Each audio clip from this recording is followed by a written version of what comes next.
Seattle में ही police और कमला समर्थकों के बीच झड़प की भी अब तस्वीरें सामने आ चुकी हैं, जहां देखिए कैसे साइकिल सवार पुलिस वालों से समर्थक भिड़ गए और दोनों पक्षों के बीच गर्मागर्म बहस होती रही। ये देखिए तस्वीर। कुछ देर बाद हालांकि मामला शांत हुआ।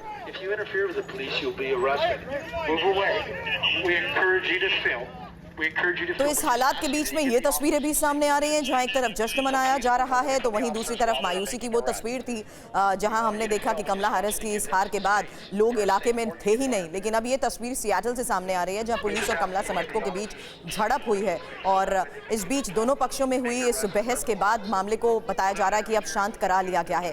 लेकिन अब ट्रंप के राष्ट्रपति बनने के बाद हालात को देखते हुए क्या सरप्राइज एलिमेंट होगा इस कार्यकाल में, उसमें युद्ध की नीति, युद्ध पर असर को लेकर हम बात कर रहे हैं, तो मध्य पूर्व के हालात पर भी यहां चर्चा कर लेते हैं। क्योंकि मध्य पूर्व के तनाव पर असर को देखते हुए डोनाल्ड ट्रंप ईरान पर शिकंजा कसने के सबसे बड़े पैरोकार रहे हैं। वो जिस तरीके से उनकी नीति ईरान के खिलाफ आई है, उस लिहाज से हम एक्सपर्ट से समझते थे कि आने वाले वक्त में क्या मध्य पूर्व को देखते हुए फैसला हो सकता है। अब इजरायल के ईरानी परमाणु ठिकानों पर हमला करने के वो समर्थक भी रहे हैं। ये बहुत इंपॉर्टेंट और क्रूशियल पॉइंट है मध्य पूर्व के इस हालात को देखते हुए। हालांकि हमास और हिजबुल्लाह के खिलाफ नेतन्याहू के एक्शन का समर्थन भी वो करते रहे हैं और ट्रंप के आने के बाद अब मध्य पूर्व में इजरायल की स्थिति जाहिर सी बात है और ज्यादा मजबूत हो सकती है और इजरायल के ईरान पर संभावित हमले को क्या ट्रंप हरी झंडी दे सकते हैं, ये भी एक चर्चा के दौरान सवाल रहेगा। अब ट्रंप मध्य पूर्व में अमेरिकी सेना की तैनाती में भी क्या कई गुना इजाफा कर लेंगे, ये एक और इंपॉर्टेंट फैक्टर। उस लिहाज से पूर्णिमा जी आपसे जानना चाहूंगी,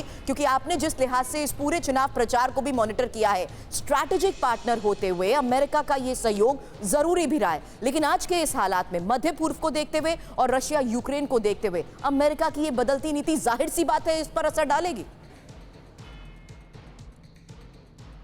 कि ट्रम्प सर्टेनली हैज चेंज्ड, बहुत चेंजेस आया उनमें। आपने उनका भाषण सुना है, वो इज टायर्ड, टायर्ड होने के बावजूद उन्होंने सबका नाम लिया है, सबको प्रशंसा किया है, which is nice. But at the end of the day I think after this the real work will start, because हमारे जो कंट्री है it's actually going through massive problem, whether it's energy independence, whether it's gas prices, whether it is normal एक लोगों के रहने के लिए खाना, शेल्टर्स, क्लोथिंग, हमारा जो प्राइसेस जो हुआ है ना, it's they have devastated lot of peoples lives, lot of businesses went out because of inflation. ये तो काम शुरू होगा।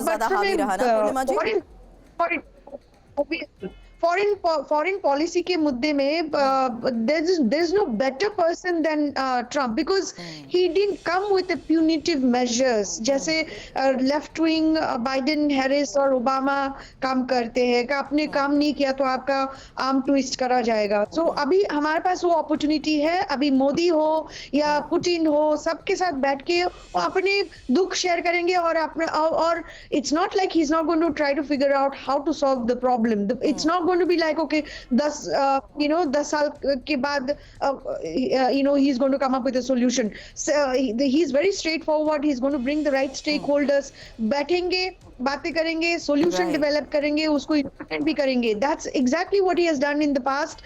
और business की जैसा कंट्री को चलाए है, straight forward, no hanky panky। ऐसे नहीं है कि लोगों के साथ चलने के लिए उनके वो जो कहेंगे वही सुनेंगे, और डीप स्टेट जो कह रहे थे वो सुन भी रहे थे ना। That's exactly why deep state went behind him। मैंने पूरा मैसिव टारगेट बना दिया उनको, और उनके साथ साथ जो भी उनको सपोर्ट किया